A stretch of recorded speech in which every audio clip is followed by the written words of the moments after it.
Have you ever noticed that the moment you start changing, people around you begin to feel uncomfortable? They look at you differently. They laugh a little too loudly, as if to mask their unease. They say things like, "You've changed," as though staying the same was ever a virtue. At first, you don't understand it. You think maybe you've done something wrong. But soon, you realize something deeper is happening, something raw and powerful. You've stepped outside the invisible cage that keeps most people safe, and that terrifies them.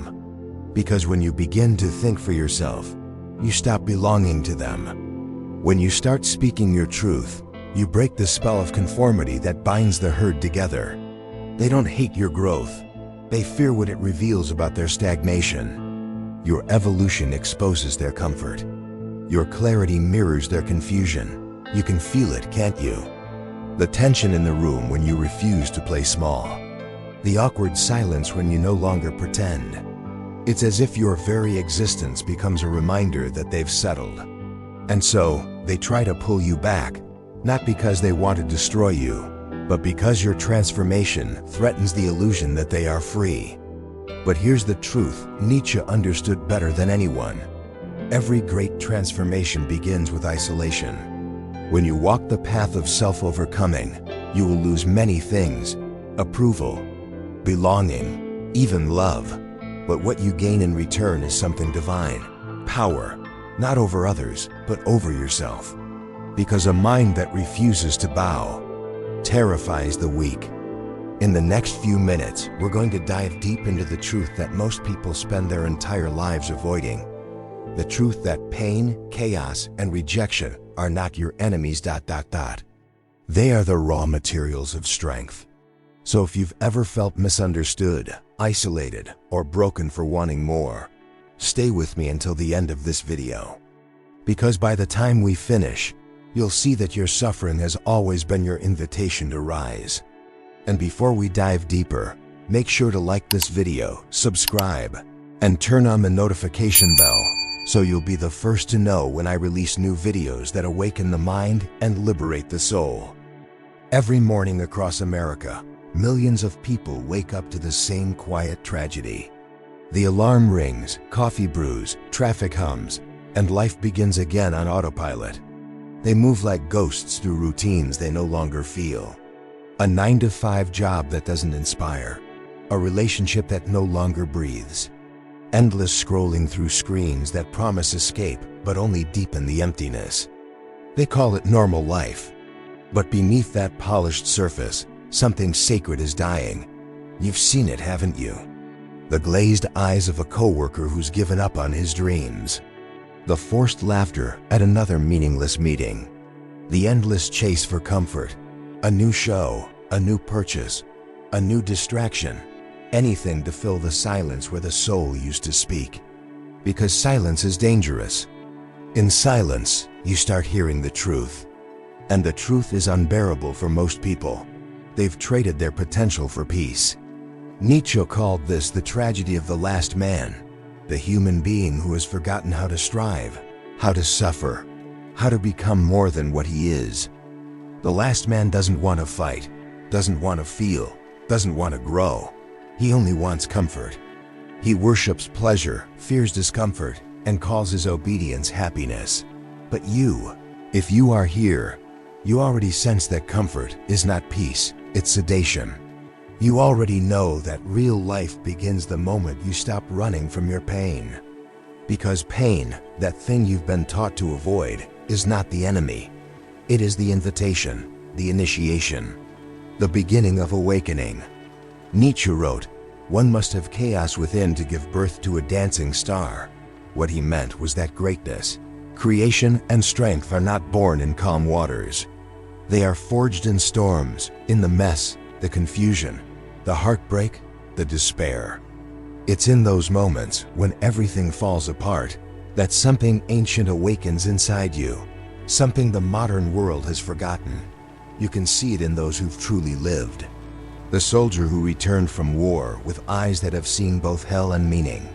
The artist who poured her pain into her canvas until the canvas began to breathe. The man who lost everything, money, love, status, and found in that loss a new kind of freedom. Pain, when faced, transforms. Pain, when understood, gives birth to strength. And pain, when embraced, becomes your most loyal teacher. But the modern mind runs from pain as if it were fire, and in doing so, it forgets that fire is what purifies. Every time you numb yourself with distraction, you rob yourself of the chance to evolve. Every time you choose comfort over courage, you deny the call of your own becoming. You weren't born to live a life of endless ease. You were born to wrestle with existence, to carve meaning out of chaos. That's what Nietzsche called the will to power, not power over others, but power over yourself, over your instincts, over your fears. So the next time you feel lost, betrayed, or broken, don't rush to escape it. Stay there. Listen to what your suffering is trying to tell you. Because behind that pain, there's always a voice whispering, "You are not finished yet." That's the voice of your potential, the voice of your evolution. And only when you stop silencing it with comfort will you begin to hear what it's been trying to say all along. Maybe this is what Nietzsche truly meant, that to create a mind so strong it terrifies people, you must first have the courage to face the chaos within. Because it's not the pain that destroys you, it's the refusal to learn from it. The ordinary man avoids pain and stays ordinary. The strong man enters the fire and is reborn. So ask yourself, which one are you becoming? Now I want to hear from you. What was the moment that pain forced you to change? The moment you realized suffering wasn't punishment, but transformation? Share your story in the comments below. I read every one of them, and your story might be exactly what someone else needs to hear to begin their own awakening. What if everything you've been taught to fear, confusion, uncertainty, chaos, is not your downfall, but your beginning? Modern culture treats chaos like a curse word. It tells you to stay organized, predictable, in control, to have a 5-year plan, a clear identity, and a calm mind. But Nietzsche saw through that illusion. He understood something we've forgotten in our obsession with stability, that order without chaos is death in disguise. Chaos is not destruction. It's creation waiting to happen. It's the raw, unfiltered energy of life before we shape it into meaning. It's the storm before clarity, the breakdown before rebirth.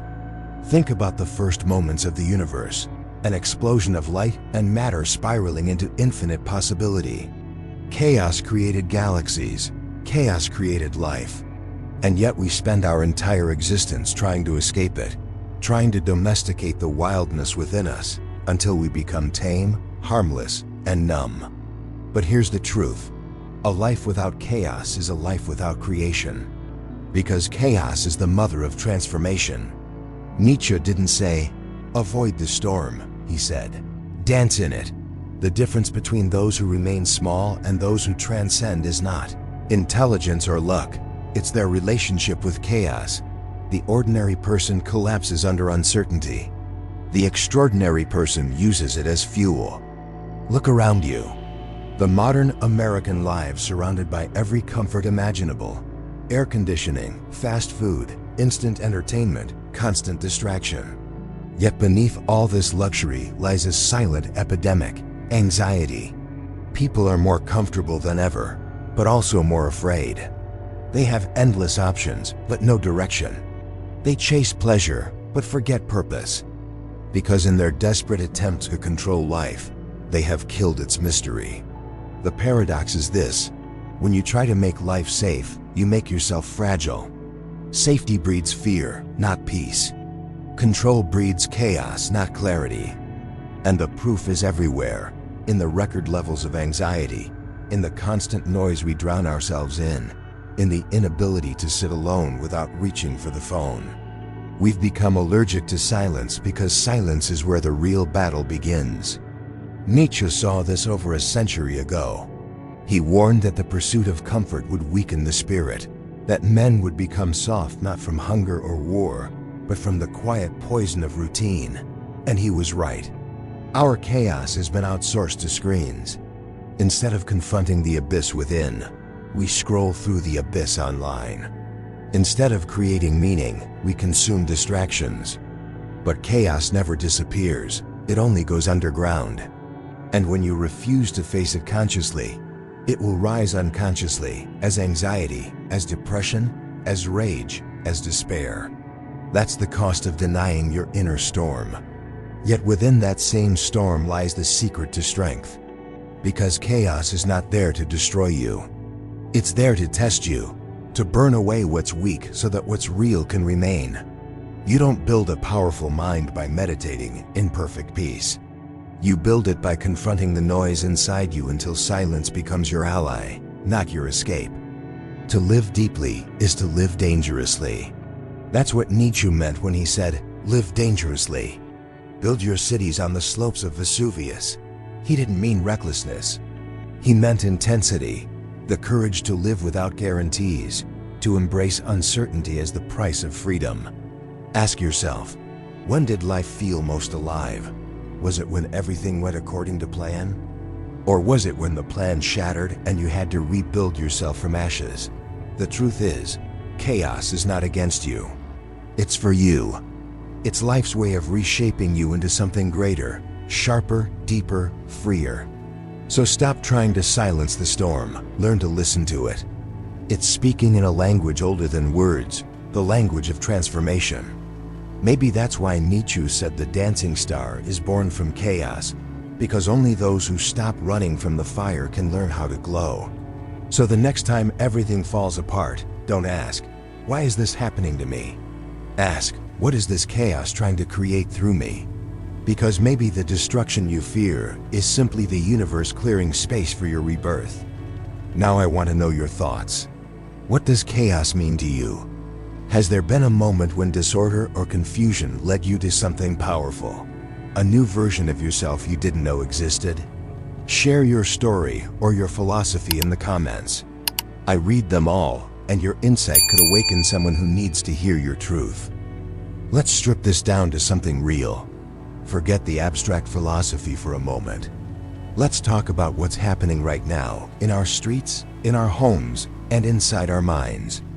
According to the American Psychological Association, APA 2020, anxiety disorders have reached the highest rates in U.S. history. 1 in 3 young adults reports feeling persistently anxious, restless, or disconnected from themselves. Despite unprecedented comfort, food, technology, medicine, and security, the human spirit has never felt so fragile. How did we get here?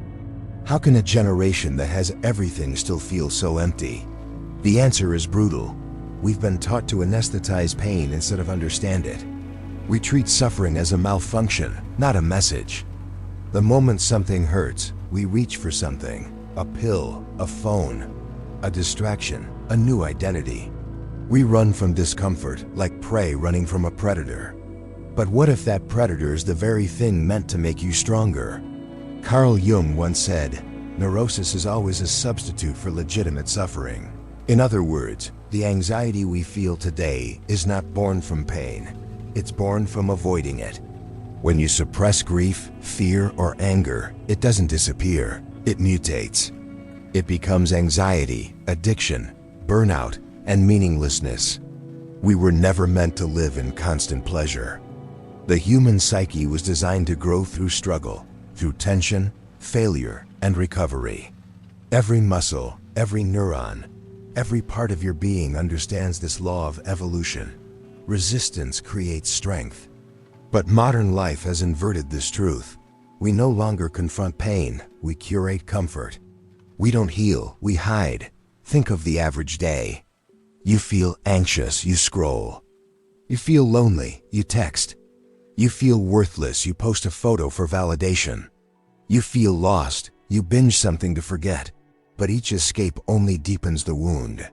Because every time you run from pain, you teach your mind one dangerous lesson.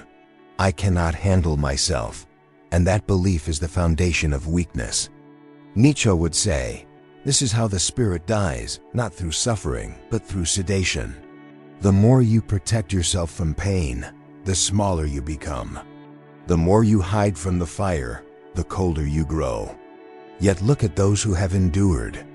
The woman who lost her job and used that loss to start her own company. The soldier who turned trauma into service for others. The addict who faced his demons and found meaning in recovery. Pain didn't destroy them, it forged them. Because suffering, when faced with awareness, becomes sacred. It's the baptism of becoming human again. But society doesn't teach us that. It teaches us to escape discomfort, to sanitize it, medicate it, distract from it. Even self-help, the modern temple of growth, has turned into an industry of avoidance. Think positive, manifest your dreams, stay high vibe. No, Nietzsche would have laughed at that. He didn't preach happiness. He preached strength. He didn't promise comfort. He promised transformation. You don't transcend pain by pretending it's not there. You transcend it by walking through it, consciously, courageously, completely. That's why Nietzsche's wisdom feels almost violent to the modern ear, because he asks you to look at your suffering not as an obstacle, but as initiation. He dares you to find meaning in your darkest hour. He dares you to stop asking life for relief and start demanding revelation. If you've ever hit rock bottom, you already know what he meant. The night you thought you couldn't go on, yet somehow did. The heartbreak that shattered you, but also stripped away your illusions. The failure that humiliated you, but freed you from the need to impress anyone again. That's what pain does when you stop running. It cleanses. It reveals who you are beneath the noise. It burns away everything false until only truth remains. So yes, pain hurts. It always will. But within that hurt lies the seed of something extraordinary. Clarity. Because clarity is born from contrast. Meaning is born from loss. Strength is born from the moments that tried to break you. And maybe that's why Nietzsche, the man who lived in solitude, sickness and madness, wrote not as a victim, but as a prophet of inner power. He understood that those who make peace with pain become untouchable. So let me tell you something that the modern world will never say out loud. Your pain is not a punishment. It's your initiation into freedom. It's life whispering, wake up. You're capable of more. The truth is simple and merciless. If you refuse to suffer, you refuse to grow. But if you dare to face it, you'll discover that pain is not your enemy. It's your passage. It's your rite of becoming. And once you walk through that fire, nothing and no one can burn you again. Now it's your turn.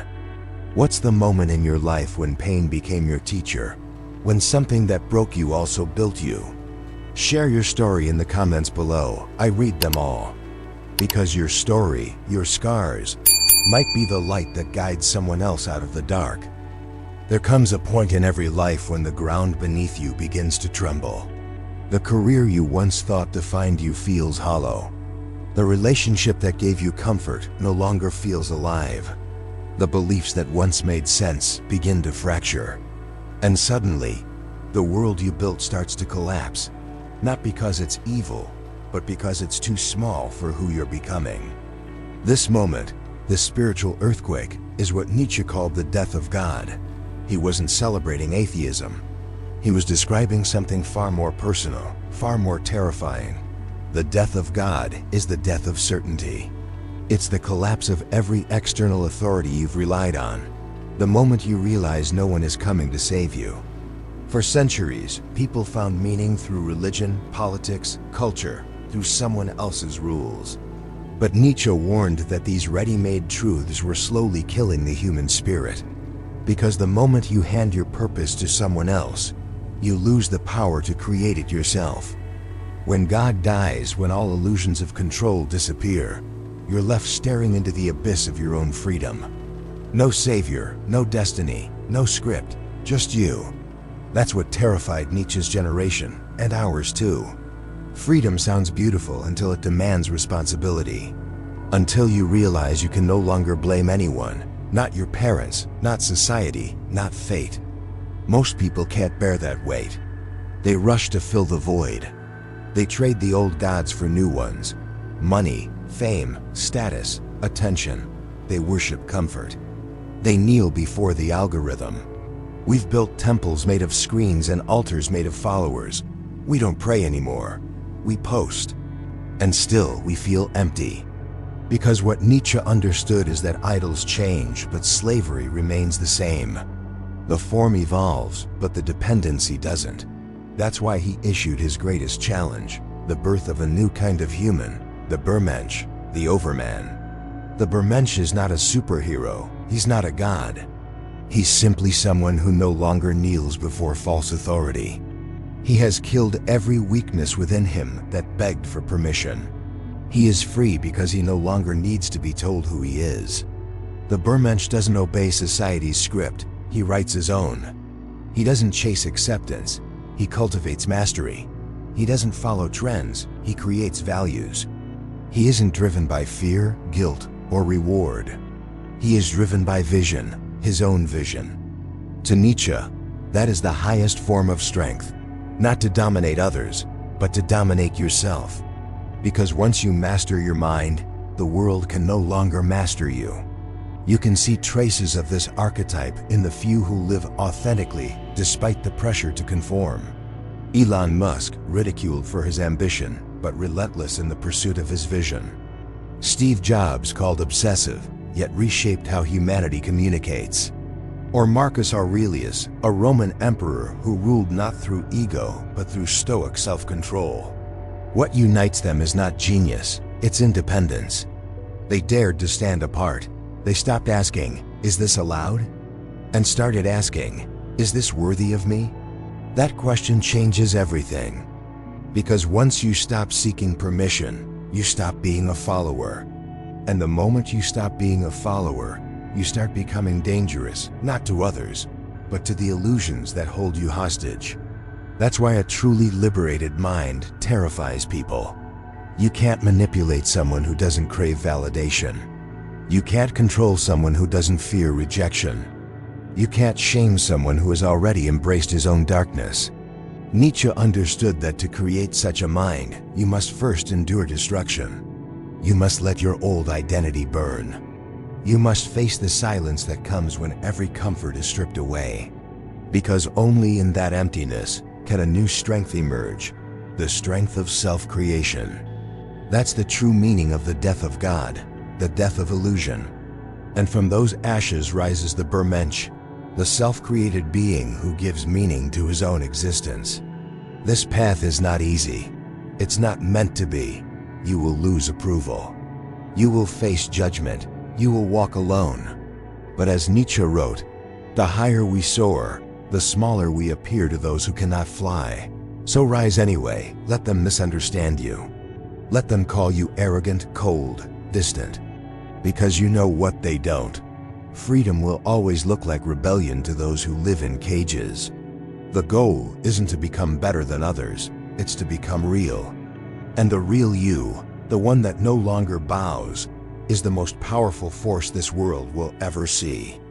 That's what it means to build a mind so strong it terrifies people.